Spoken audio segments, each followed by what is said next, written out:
Hello বন্ধুরা, সবাই কেমন আছেন? আশা করছি সবাই ভালো আছেন। তো বন্ধুরা, আজকে অন্য দিনের মতো আরেকটা রেসিপি নিয়ে চলে আসলাম। তো এই যে এখানে প্যাকেটে দেখছেন ধোকা। আজকে ধোকা রান্না করব। ধোকা অনেকেই অনুষ্ঠান বাড়িতে খায়, বাড়িতেও রান্না করে খায়। তো আজকে ওই এই যে ধোকার প্যাকেট এরকম কিনতে পাওয়া যায় বাজারে। তো এই ধোকাটাই আজকে বানাবো। কীভাবে বানাবো সেটাই আপনাদের সামনে শেয়ার করছি। এই যে ধোকা 2 প্যাকেট আছে এখানে। এই যে 2 প্যাকেট আছে, এই দেখুন। এই যে মানে কম বেশি করে রান্না করা যায়, তাহলে তো কম লোক হলে কেউ একটা করলো, আবার বেশি লোক হলে দুটো রান্না করতে হবে। তো আমি দুটোই রান্না করব। অনেকদিন পরে ধোকা রান্না করছি, তো দুটোই রান্না করব। বেশ ধোকার তরকারি যারা খেয়েছি তারা তো জানি অনেকটা ভালো লাগে। আমার তো ভালো লাগে। বেশ নিরামিষ তরকারি হয়, নিরামিষ আমিষ দুরকমই হয়। তো আমি পেঁয়াজ রসুন দিয়েই করব। পেঁয়াজ রসুন ছাড়া করা যায়। এই যে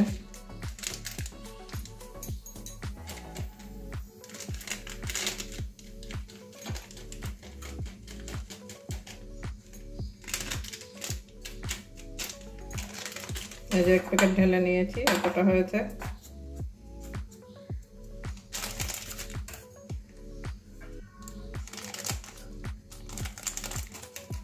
আগে তো ভিজিয়ে তো রাখি, তারপরে দেখা যাবে বেশি হলে ভেজে ভাজা করেও খাওয়া যায় ধোকা, ভেজেও খাওয়া যায়।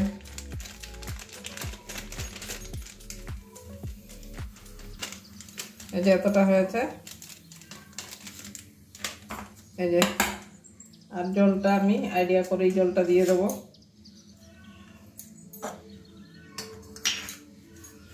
আমি কাঁটা চামচ দিয়ে নাড়াচ্ছি, আইডিয়া করে জলটা দিয়ে দিচ্ছি। 20 মিনিট ধরে ভেজাবো। চামচের সাহায্যে এভাবে ভালো করে, যেন দানা দানা না থাকে, সবগুলো ভালো করে ফেটিয়ে নিতে হয়।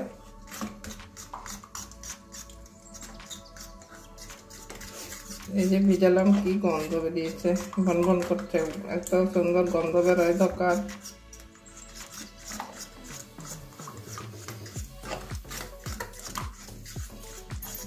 এবার ভালো করে এটা ফেটিয়ে নেব। নুন দিয়ে দিচ্ছি।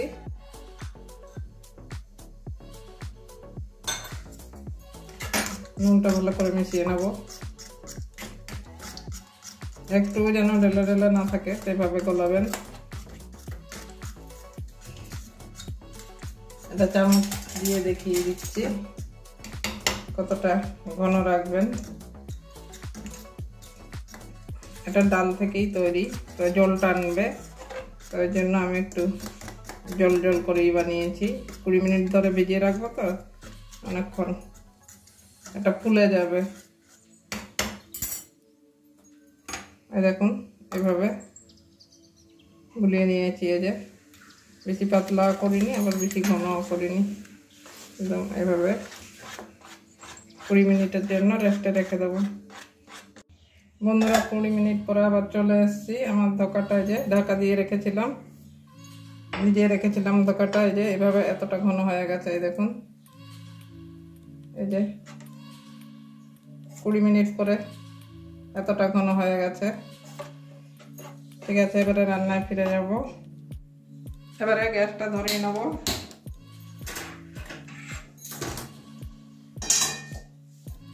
কড়াইটা বসিয়ে দিচ্ছি, কড়াইটা একটু গরম হতে দেবো। কড়াই গরম হয়ে গেছে, এবারে কড়াই তেল ঢেলে নিচ্ছি।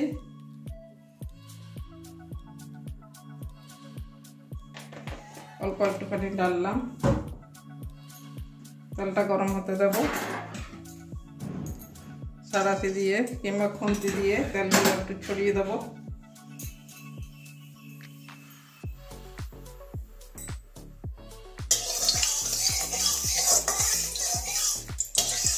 একটু বেশি হয়ে হয়ে গেল।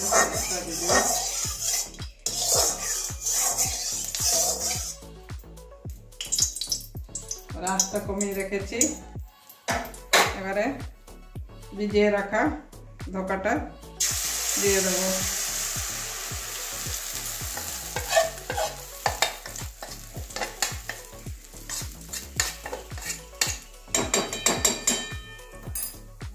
হাত দিয়ে চেঁচে নিচ্ছি,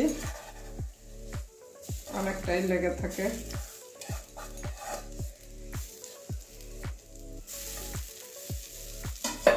এবারে লো আঁচে এটাকে নাড়াবো।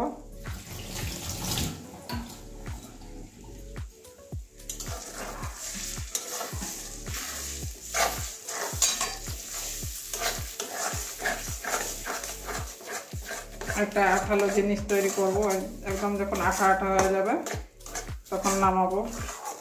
অনবরত এটা নাড়াতে হবে, না হলে লেগে যাবে।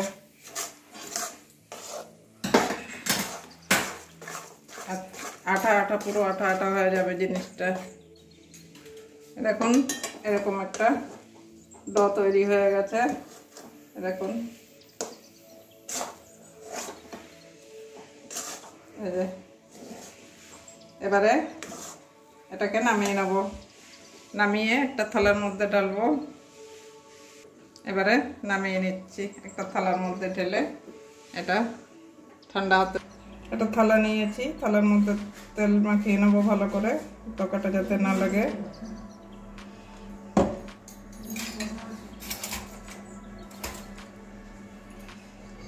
হাত দিয়েও করতে পারেন, আবার ব্রাশের সাহায্যেও আপনারা ব্রাশ করে নিতে পারেন।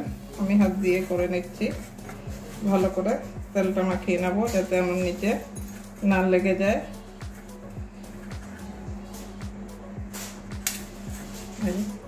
তেলটা লাগানো হয়ে গেছে।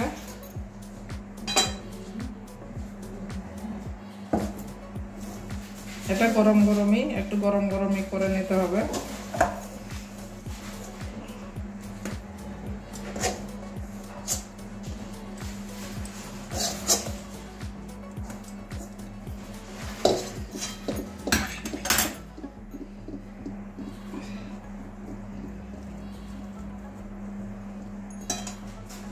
এখন থালার মধ্যে এইভাবে সেট করে নিয়েছি। এবারে ঠান্ডা হতে দেবো।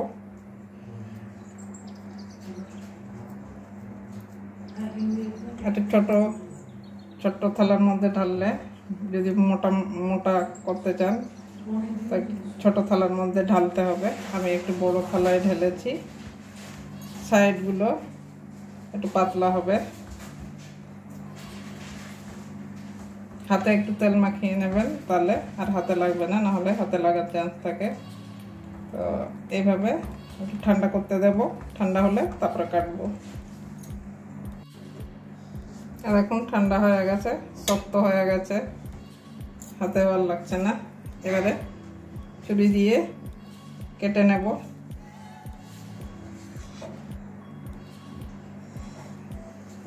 আমি নর্মাল চৌকো চৌকো করে কাটবো।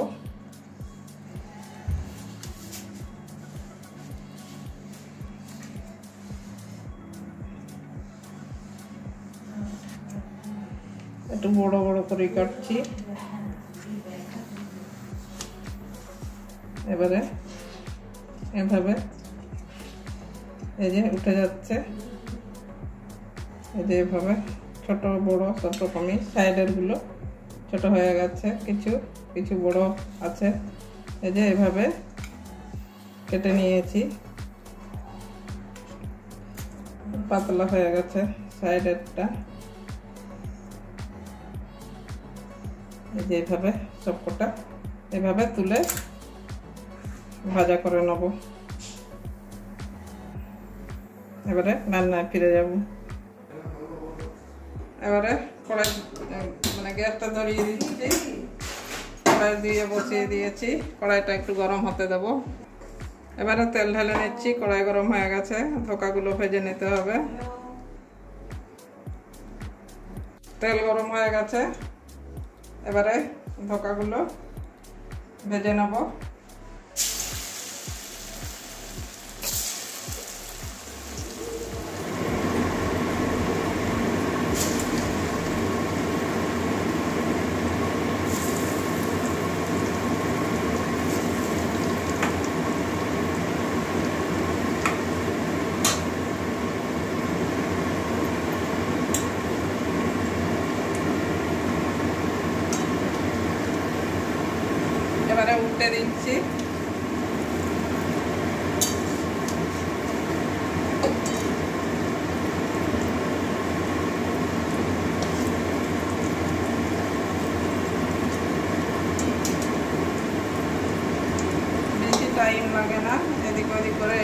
লাল লাল করে ভেজে নেব। দেখুন আমার ভাজা হয়ে গেছে ধোকা, দুদিকেই লাল লাল করে ভেজে নিয়েছি।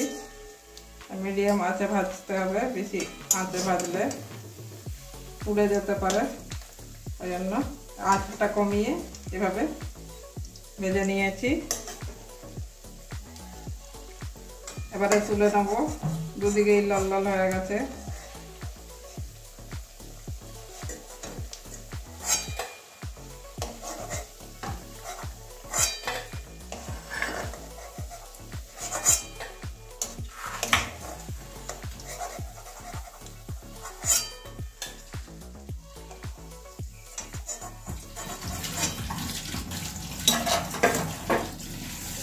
আপনারা আপনাদের পছন্দ মতো কেটে নিতে পারেন।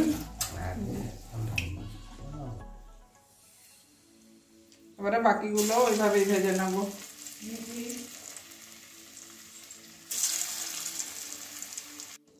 ধোকা ভাজা হয়ে গেছে আমার। এবারে আর একটু তেল ঢেলে নিচ্ছি কড়াইয়ে।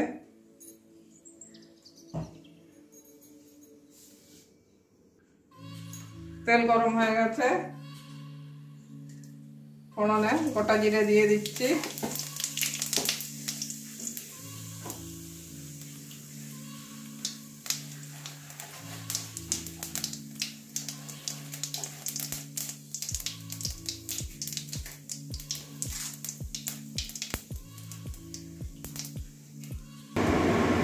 জিরে ভাজা হয়ে গেছে, এবারে পেঁয়াজ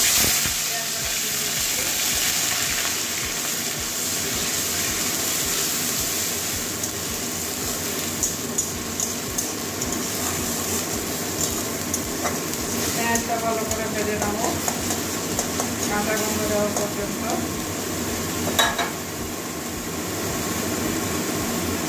দুটো তেজপাতা দিয়ে দিচ্ছি।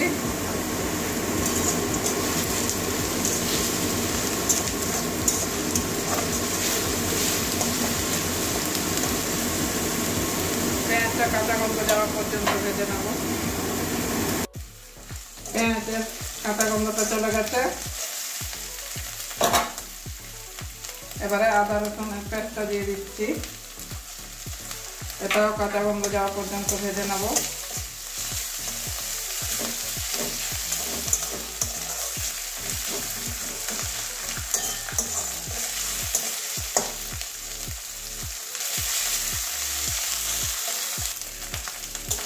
রসুন আদার কাঁচা গন্ধ চলে গেছে, এবারে টমেটো পেস্টটা দিয়ে দিচ্ছি। আমি আগে পেস্ট করে নিয়েছি টমেটোটা, একটা মিডিয়াম সাইজের টমেটো।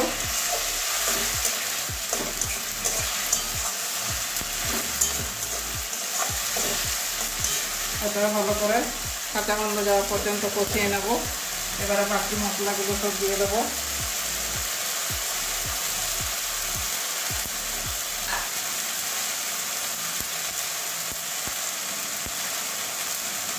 ধনে গুঁড়ো 1 চামচ দিচ্ছি,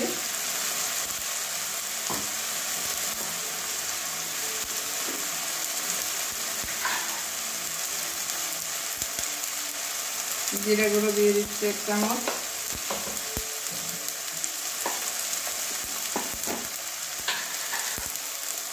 কাশ্মীরি লাল লঙ্কার গুঁড়ো দিয়ে দিচ্ছি 1 চামচ,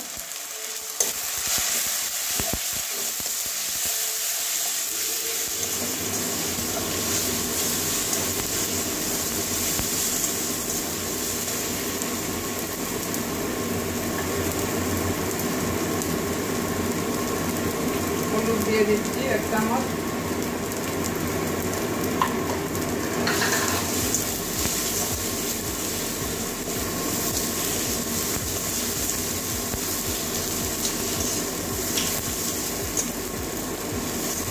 এবারে জল দিয়ে মশলাটা কষিয়ে নেব।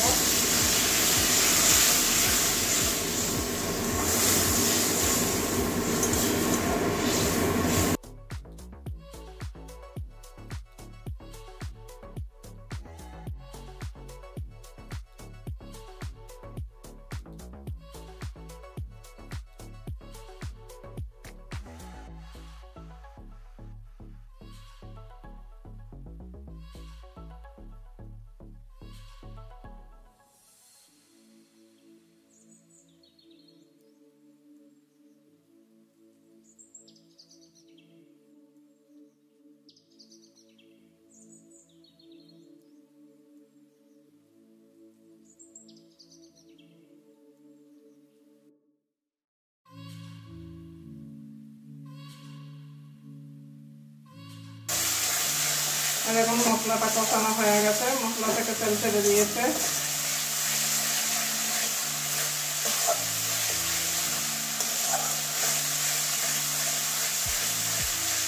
সুন্দর একটা গন্ধ বেরিয়েছে মশলা থেকে।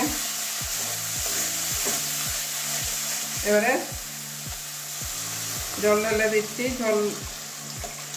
ঝোল যতটা যেভাবে ঝোল করবেন সেইভাবে মানে জলটা দিয়ে দেবেন। বেশি ঝোলও ভালো লাগে না, এটা মোটামুটি মিডিয়াম ঝোল করলেই হয়ে যায়। একটু ঝোলটা ফুটতে দেবো, তারপরে আমার ধোকাগুলো ঢেলে দেবো। ঝোলটা ফুটে গেছে, এবারে ধোকাগুলো দিয়ে দেবো।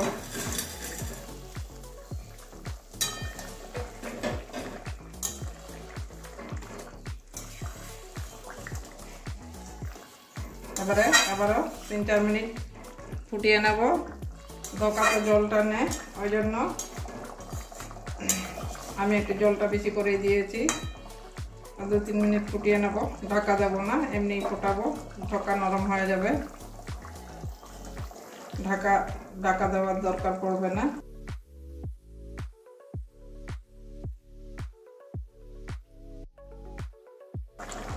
এবারে 3-4 মিনিট হয়ে গেছে, একটু গরম মশলা দিয়ে দিলাম।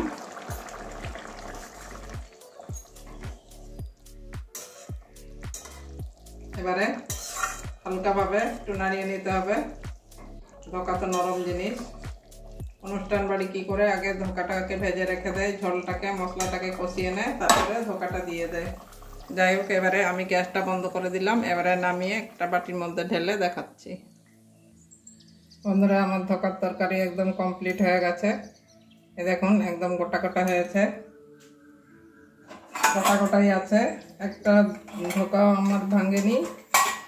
তো আপনারা অবশ্যই একদিন এভাবে বাড়িতে বানিয়ে খাওয়াবেন বাড়ির সবাইকে। দেখুন, একদম এক কোণা থেকে নিচ্ছি। এই যে এটা ঝোলটা টেনে নেয়, একটু জলটা বেশি করে দিতে হয়। একটা চামচ দিয়ে একটা ভেঙে দেখাচ্ছি কত নরম হয়েছে। দেখুন, একদম নরম হয়ে গেছে। এই যে একটুতেই নরম হয়ে যায়। আর এই তরকারিটা বেশিক্ষণ ফোটানো যায় না। মশলাগুলো কষিয়ে একটু ঝোলটা ফুটিয়ে দেওয়ার পর বেশিক্ষণ ফোটাবেন না, না হলে সব ধোকাগুলো গলে যাবে। যারা জানেন তাদেরকে তো বলতে লাগে না, আর যারা জানেন না তাদের জন্য আমি বলে দিলাম। তো বন্ধুরা, আজকের জন্য এটুকুনই। সবাই ভালো থাকবেন, টাটা।